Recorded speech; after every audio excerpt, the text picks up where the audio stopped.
Salam dan bahagia Ibu dan Bapak Guru. Selamat datang kembali di modul merancang modul project. Pada video kali ini, kita akan membahas salah satu instrumen assessment yang Ibu dan Bapak Guru dapat aplikasikan untuk mengukur kemampuan murid, yaitu rubrik penilaian dan bagaimana cara merancang rubrik penilaian yang efektif.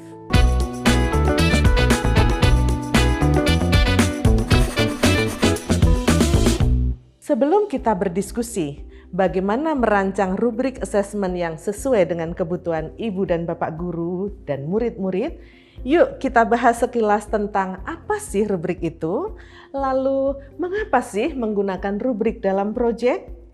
Rubrik digunakan untuk mengevaluasi performa murid secara terukur, membangun, dan objektif. Hal ini disebabkan karena rubrik menguraikan kriteria penilaian dan deskripsi yang jelas pada setiap tingkat pencapaian murid. Pada tugas proyek ada banyak proses serta tahapan berpikir dan bekerja yang dialami oleh murid. Untuk mengukur dan menilai aneka keterampilan murid dan membantu guru dalam mengevaluasinya, maka rubrik adalah instrumen yang tepat. Rubrik dapat membuat proses penilaian menjadi lebih efisien. Rubrik ini dapat dipakai sebagai instrumen penilaian proyek oleh Ibu dan Bapak Guru sebagai fasilitator proyek, dan bahkan dapat pula dipakai oleh murid sendiri untuk mengukur ketercapaiannya. Bagi murid-murid, rubrik yang efektif juga dapat memberikan murid-murid pemahaman yang jelas, terutama mengenai ekspektasi suatu tugas dan keterkaitan tugas dengan tujuan proyek. Rubrik juga melatih murid-murid untuk mengevaluasi pekerjaan mereka sendiri, sekaligus dapat dipakai sebagai acuan pemberian umpan balik, termasuk pada kegiatan proyek ini. Ada beberapa hal yang perlu Ibu dan Bapak Guru perhatikan nih apabila Ibu dan Bapak Guru ingin membuat rubrik yang efektif. Pertama, jumlah kriteria dan tingkatan kualitas performa. Saat merancang rubrik, pastikan Ibu dan Bapak Guru membuat 3 sampai dengan 5 tingkatan kualitas performa. Untuk kriteria performa, buatlah lebih dari 2 kriteria agar menghasilkan penilaian yang lebih detail dan penilaian yang dapat mengukur beragam keterampilan dalam proyek. Kedua, deskripsi yang jelas, mudah dibedakan antar tingkatan, dan mudah untuk diobservasi. Ibu dan Bapak Guru harus menyusun kriteria dan deskripsi terperinci mengenai kualitas performa sesuai dengan tingkatannya. Hal apa yang membuat murid-murid Ibu dan Bapak Guru memenuhi kriteria-kriteria seperti mulai berkembang, sudah berkembang, mahir, sangat mahir? Ketiga, dokumen penguatan profil pelajar Pancasila. Ibu dan Bapak Guru harus memastikan bahwa rubrik untuk proyek yang dirancang sudah mengacu pada naskah akademik profil pelajar Pancasila. Ibu dan Bapak Guru juga dapat menggunakan rincian alur perkembangan subdimensi dari fase D sebagai acuan apakah perkembangan keterampilan murid-murid di sub-elemen tertentu sudah sesuai dengan fasenya. Keempat, tipe aktivitas. Tipe aktivitas dan keterampilan yang dapat dikembangkan dari aktivitas tersebut juga perlu Ibu dan Bapak Guru perhatikan ya. Misalnya, rubrik untuk tugas pembuatan poster pasti akan berbeda dengan rubrik untuk tugas pembuatan esai argumentatif karena kedua tugas tersebut mengasah keterampilan yang berbeda. Terakhir, libatkan murid dalam merancang rubrik. Misalnya, ibu dan bapak guru dapat melibatkan murid-murid dalam pembuatan pernyataan deskriptif yang membedakan tingkat pencapaian, sekaligus dapat membantu murid memperjelas target dan memungkinkan mereka untuk meminta, memberi, dan menerima umpan balik yang spesifik pada aspek pekerjaan mereka. Saat murid-murid memberikan kontribusi dalam pembuatan kriteria penilaian dengan cara bermakna, pembelajaran menjadi semakin efektif. Agar ibu dan bapak guru lebih mendapat gambaran bagaimana merancang rubrik assessment yang efektif, mari kita simak penjelasan lebih lanjut melalui contoh rubrik assessment project berikut ini. Contoh rubrik assessment yang kita bahas kali ini merupakan bagian dalam proyek bertemakan berekayasa dan berteknologi untuk membangun NKRI dengan tema merancang alat transportasi di masa depan. Akan ada 2 asesmen yang akan kita buat rubriknya, yaitu asesmen diagnostik dan sumatif. Dalam tiap rubrik terdapat 4 tingkatan kualitas performa yang terdiri dari mulai berkembang, sudah berkembang, mahir, dan sangat mahir.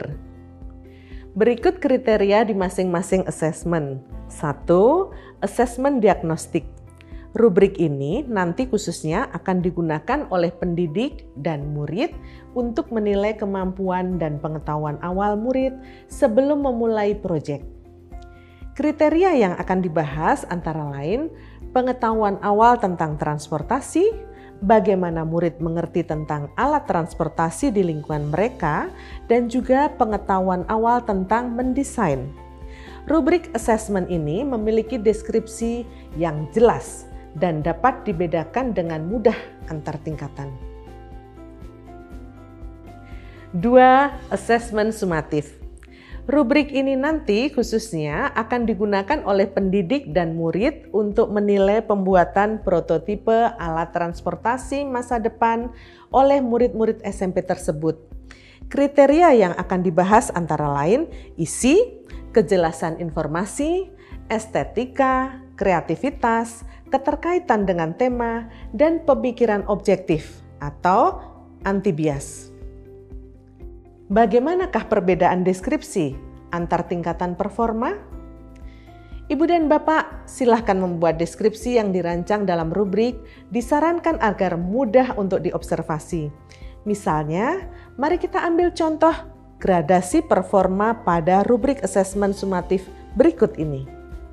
Pada kriteria performa isi atau kesesuaian teknologi, terlihat jelas perbedaan antar tingkatan. Pada tingkatan performa mulai berkembang, deskripsi kriteria yang digunakan yaitu karya menyampaikan ide dasar tetapi tidak relevan terhadap topik yang dibahas pada aktivitas. Hal ini berbeda dengan tingkatan sudah berkembang. Deskripsi kriteria yang digunakan yaitu karya menyampaikan ide dasar yang sudah relevan dengan topik. Deskripsi ini berbeda pada tingkatan kriteria mahir yang tidak hanya menyampaikan ide dasar, tetapi karya juga menyampaikan ide dalam bentuk informasi sederhana. Pada tingkatan kriteria sangat mahir, karya harus sudah dengan jelas mengidentifikasi berbagai teknologi alternatif yang relevan beserta menambahkan pengetahuan lain yang memperkaya pembahasan.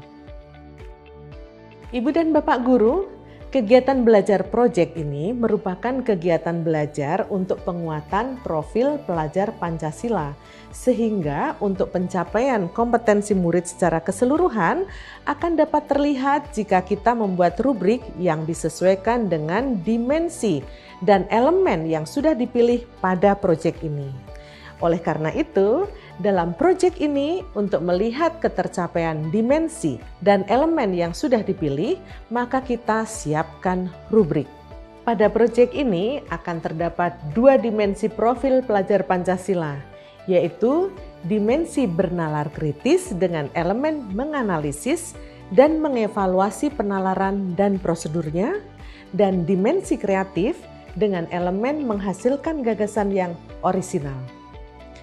Tipe aktivitas dan keterampilan yang dapat dikembangkan dari aktivitas tersebut juga sudah sesuai dengan 2 profil pelajar Pancasila tersebut dan tentunya sesuai untuk tipe tugas pembuatan prototipe. Misalnya, pada contoh rubrik perkembangan elemen antar fase dimensi kreatif fase D berikut ini. Pada rubrik ini, elemen yang diambil adalah menghasilkan gagasan yang orisinal. Ibu dan Bapak guru dapat melihat perbedaan deskripsi pada masing-masing tingkatan performa. Terakhir, rubrik penilaian seperti ini dapat Ibu dan Bapak guru rancang bersama murid-murid. Murid-murid juga dapat diberikan rubrik penilaian ini untuk melakukan asesmen antar kelompok proyek. Nah, itu tadi semua pembahasan seputar merancang rubrik assessment project, khususnya untuk fase D, sekolah menengah pertama. Semoga Ibu dan Bapak guru semakin siap untuk tidak hanya mengembangkan dan melaksanakan proyek bersama murid-murid, tetapi juga dalam mengembangkan assessment dan instrumen assessment-nya ya. Selamat berprojek, salam dan bahagia.